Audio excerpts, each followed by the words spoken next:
Hey, what's up, guys?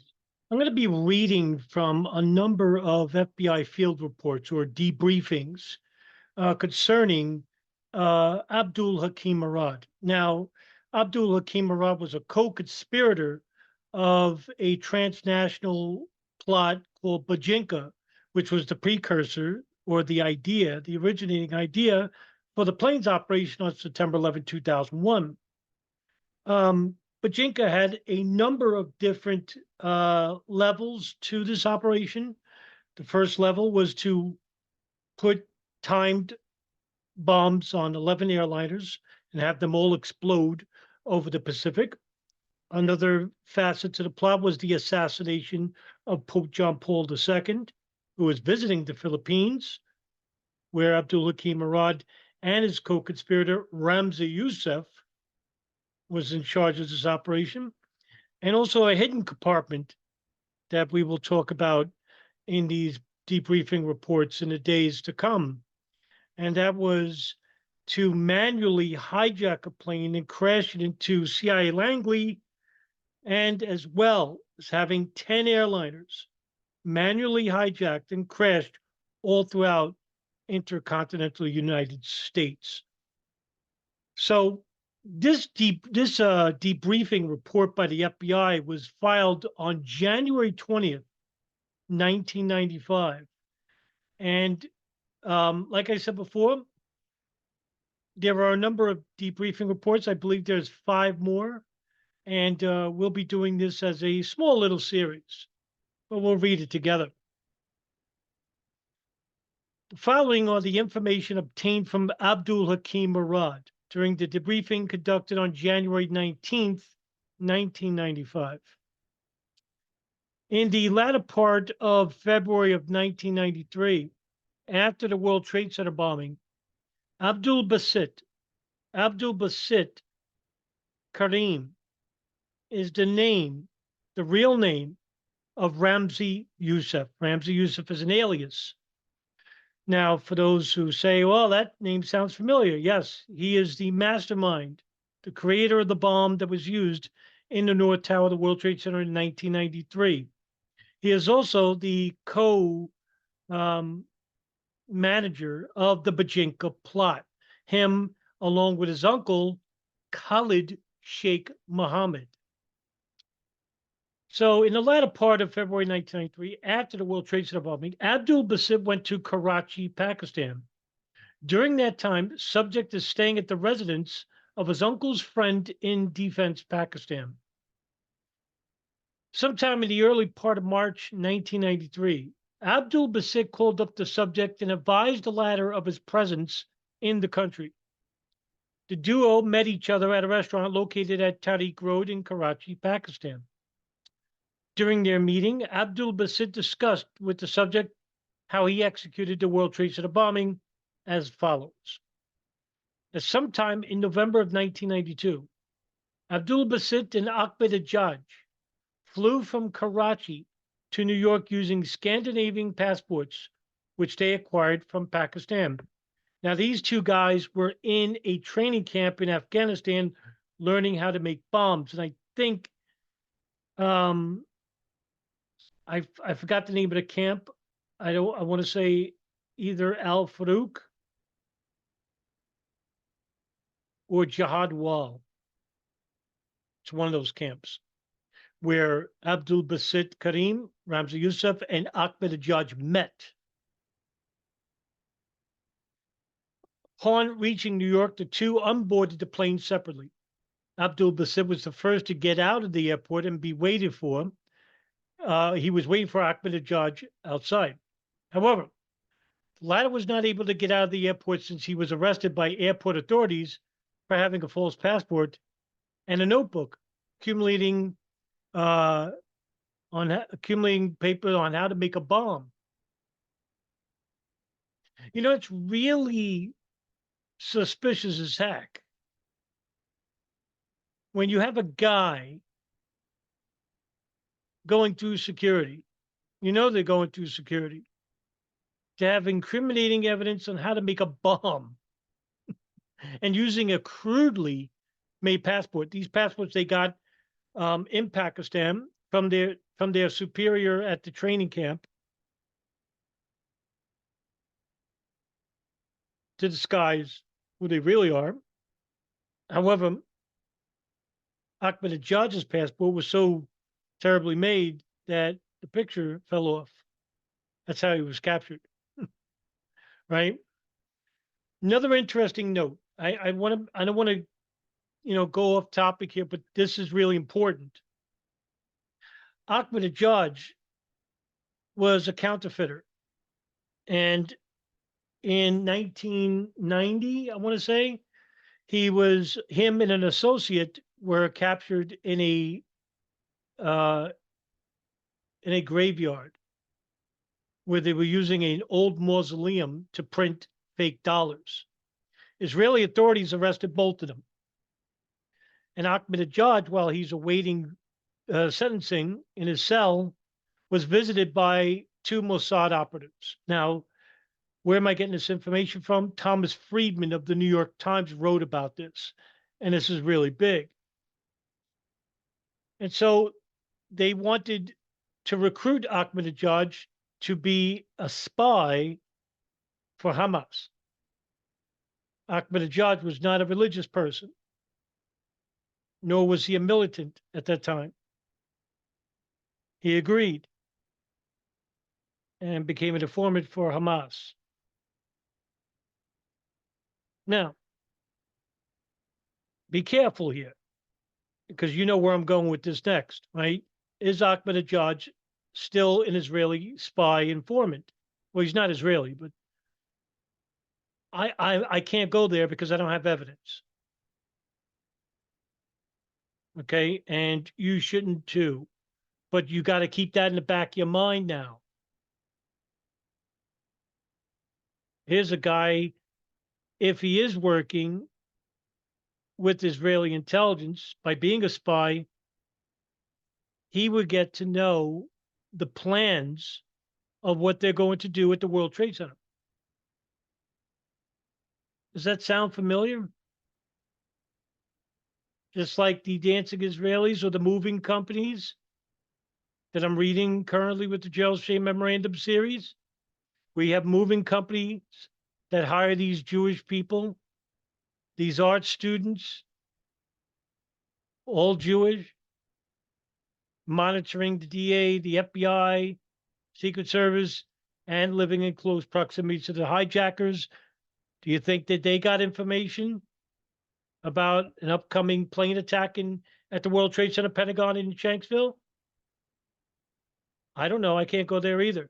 But as you can see, there's a link here with Israelis basically recruiting people inside operating cells within the United States. Upon learning that Ahmadinejad was arrested, Abdul Basit proceeded to New York City and spent the night at the Sheikh Church located thereat. On the next day, he went to a mosque located somewhere in Jersey City, New Jersey, wherein some Muslim brothers provided his assistance. Now, that mosque is the Al Farouk Mosque, located in Jersey City. I'm sorry, the Masjid Al Salam, which is located in Jersey City, New Jersey. Al Farouk is located in Flatbush, Brooklyn. Said Muslims referred to him as Muhammad Salama, whom he introduced himself as an Iraqi refugee. But Ramzi Youssef or Abdul Basit was not an Iraqi refugee. Now, why would he tell other Muslims that he's an Iraqi refugee? Is it to basically throw them off? I don't know. Through Muhammad Salama, he subsequently met Mahmoud Abalima and Nadel Ayad. And you can see these names are a little bit off in spelling.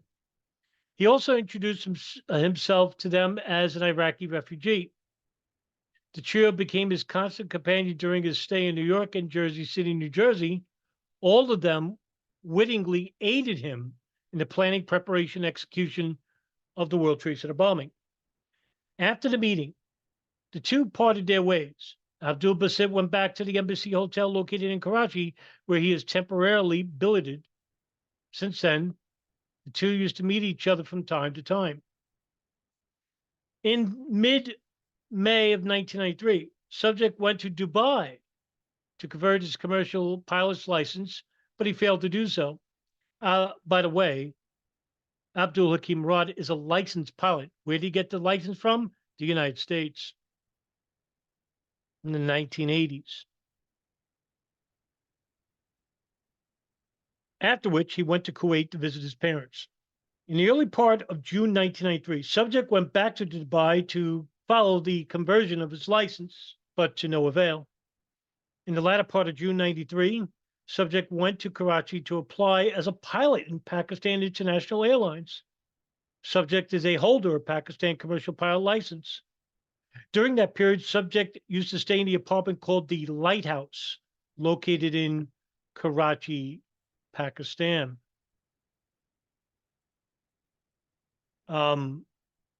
Sometime in July of 1993, Abdul Basit arrived at the subject's apartment with a small volume of several kinds of chemicals and started practicing in making several kinds of explosives in small quantities. During the said practice, a small quantity of lead azide accidentally exploded near his face. God's sakes. Subject brought Abdul Basit to Civil Aviation Hospital in Karachi, but the latter was not admitted thereat for unknown reason.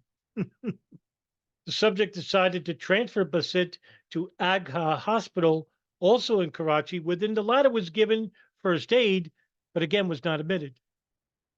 The subject then brought Abdul Basit to Jannah Hospital, also in Karachi, where Basit was finally admitted. Jesus Christ, this guy just had a bomb explode near his face.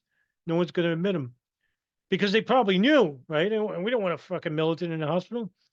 During, however, on the second month, subject left Karachi for Peshawar Flying Club in Peshawar, Pakistan. When the subject returned to Karachi, Abdul Basit Karim was already discharged from the hospital. Sometime in August of 1994, subject was provided with explosive training by Abdul Basit. Subject was trained by the latter in making explosives such as lead azide, FDX, PETN, etc. Likewise, Basit taught the subject how to make explosive devices. Subject disclosed that he was trained by Basit during this stay in Lahore, Pakistan. Said training lasted for more than 2 weeks. Subject further disclosed that he was trained by Basit because he had no records in the United States and he can easily conduct bombing, terrorist activities, and threats in case he wants to do or in case asked to do so. Sometime in November 1994, Abdul Basit Karim went to the Philippines. Now, this is big. And in the event of the bombing of an underground railroad in New York, Basit was then in Manila, called up the subject in Dubai, Abdul Basit Karim, called Abdul Hakim Murad, and instructed the latter to make a phone call to the U.S. Embassy in Oman and make an announcement claiming the responsibility over the said bombing. The subject announcement goes as follows, quote, "This is A1168 of the Liberation Army. We are claiming responsibility over the bombing of the Underground Railroad in New York," end quote.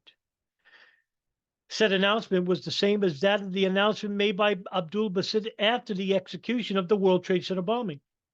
The only difference is that during the bombing of the World Trade Center, Basit announced the following demands. 1, for the United States to stop supporting Israel. 2, for the United States to stop and interfering with the problems and affairs of the Middle East countries. More so, subject disclosed that A1168 refers to the following. A refers to the first letter of his and Basit's first name, which is Abdul. 1 refers to the subject's birthday, which is on the 1st of April. 1 is supposed to be the number 4, which is the corresponding number of April to the subject's birth month. And 8 refers to the subject's birth year, which is 1968. However, subject denies the existence of the Liberation Army. He alleged that name is a fictitious organization and they can only use it whenever they feel like it or whenever they're making such announcements.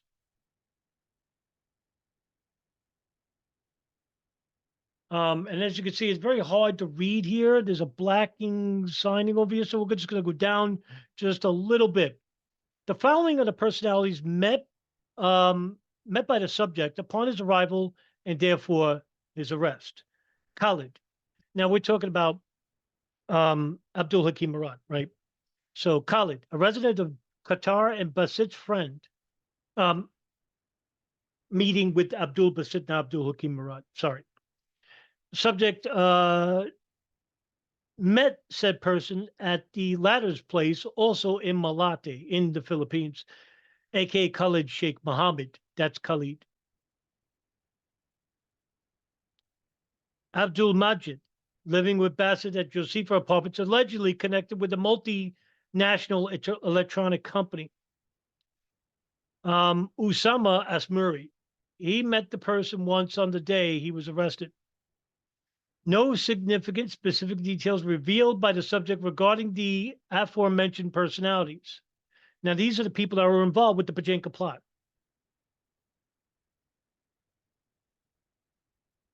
And there was others as well. Sometimes in the early part of December 1994, Abdul Basit and Abdul Majid rented a chopper at Airlink International Aviation School. According to the subject, the duo rented said aircraft just to impress the lady dentist working at Shofa Dental Clinic located in Adriatisco Street in Emirata, Manila. Said dentist is being courted by Majid and have had challenged the latter if he could really afford to rent an aircraft. Majid in turn rented an aircraft and flew over the building, talking with the lady throughout his mobile phone while waving. Majid, also known as Khalid Sheikh Mohammed, spent $17,000. I'm sorry, Majid, who's a real person, it's Khalid. I'm sorry, getting them all mixed up here. Majid spent $17,000 for half an hour and paid of said aircraft. On the 31st of December 1994, Abdul Basit and Abdul Majid went to Puerto Galera and attended a driving course. Subject denied the conduct of Mujahideen training in said place. The name Khalid, which was traced from telephone number 22291, and remember this is Khalid Sheikh Mohammed, is actually Khalid Hassan, a student of dentistry in Cebu City. Said person was known to the subject since 1990. They were aware that living at a residence in Paranors together with Hassan Al-Mintha, then an Indian chemical engineering student, and is now working in Saudi Arabia and a certain last name unknown with this person, then a Jordanian clinical engineering student, and is now working in Jordan. Subject was at that time a student of Continental Air Flying School. Subject denied any knowledge in the plan to bomb Air France and in the conduct of terrorist activities in Peru. He clarified that Abdul Basit just asked him to proceed to Makati and verify the selected flights of Air France since it was the airline that the subject will board in going to Hong Kong. However, Abdul Basit also asked his check comfort room of said airlines and examined the availability for planting a bomb on the plane. Their actual plan is that the subject will board a plane to Air France going to Hong Kong, after which he will board Flight 12 of the United Airlines going to Singapore, and he will plant a bomb underneath the fuel tanks of the aircraft. Then he will board Flight 1 of United Airlines, going back to Hong Kong and again to plant another bomb. And on the following days, he will left Hong Kong bound for Karachi, Pakistan. Now this is Abdul Hakim Murad. With regards to their plan to drive crash a commercial aircraft at CIA headquarters in Virginia, that's part of the Bojinka plot. Subject alleged that the idea of doing same came out during his casual conversation with Abdul Basit, and there is no specific plan yet for its execution. What the subject have in his mind is that now he's talking about Abdul Hakim Murad. What the subject have in his mind is that he will board any American commercial aircraft pretending to be an ordinary passenger. Then he will hijack said aircraft, control its cockpit, and drive it into CIA headquarters. There will be no bomb or any explosive that he will use in the execution. It is simply a suicidal mission that he is very much willing to execute. That all he needed is to be able to board the aircraft with a pistol so that he could execute the hijacking. Now, this is damning information. Why? Now, to you seasoned vets, it's not so much, but this is damning anyway, because it shows that this report from the FBI was known to them 6 years prior to 9/11, 6 years, that aircraft were going to be used as suicide operation weapons. 1995. Did they warn the FAA? According to the FBI, Louis Freeh, the director, yes. And Monty Belger, the acting manager of air traffic control, I forgot the name of the company he worked for. The FAA, I'm sorry, wow, the FAA director or acting director, Monty Belger, was asked by Senator Bob Kerrey in a congressional investigation into 9/11, saying that did not the FBI share their findings from the Philippines report of a co-conspirator in the Bojinka plot? And Monty Belger said that we were only concerned with planes outside the United States, not inside the United States. And this is the reason why there were no stricter security measures as far back as 6 years prior to 9/11. There were no stricter security measures regarding immigration, about who's coming in the country. Nothing. Nothing changed.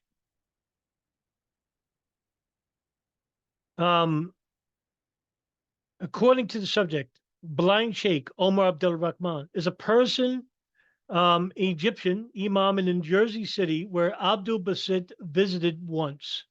He was arrested and jailed in the United States for an offense not known to the subject. His Muslim brothers used to call him Blind Sheikh because of him being blind.